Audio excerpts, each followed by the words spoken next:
meilleure prise en charge des structures de développement intégré de la petite enfance. L'atelier d'élaboration a réuni les acteurs du niveau central, ceux du niveau déconcentré, ainsi que les acteurs communautaires. Compte rendu, Pape Kolingom. La rencontre s'inscrit dans une perspective d'élaboration du guide des activités du comité de gestion. L'objectif est d'amener tous les acteurs à la base à s'impliquer davantage dans la gestion des structures de développement intégré de la petite enfance. Ces guides viennent renforcer tous ces outils que nous avions ici depuis 2007. Donc nous avons vu que beaucoup de comités de gestion ne sont pas renouvelés et il y a des structures qui n'en ont pas.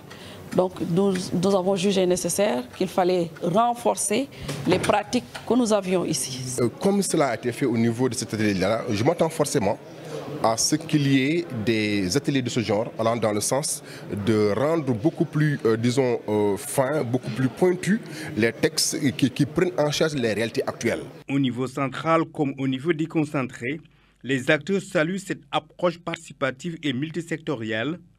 La feuille de route adossée aux recommandations issues de ces 3 jours de conclave va leur permettre une bonne mise en œuvre sur le terrain. Nous allons essayer d'abord de partager ce guide grande échelle avec tous les acteurs des structures, mais aussi de voir comment accompagner dans la formation pour l'appropriation de cet outil. Nous avons noté quelques recadrages à faire, quelques améliorations pour que les structures préscolaires puissent fonctionner et les comités de gestion puissent également répondre aux attentes qui sont placées en elles.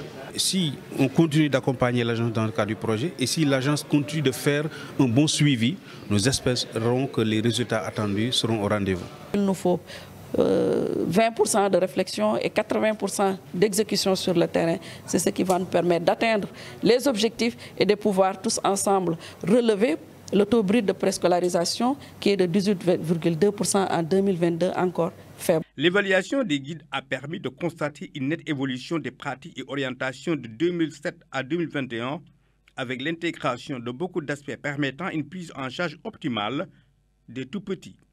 L'expérience des comités de gestion à l'élémentaire et des conseils de gestion au moyen ont été aussi partagées. Alimentation scolaire, le Burundi à l'école sénégalaise.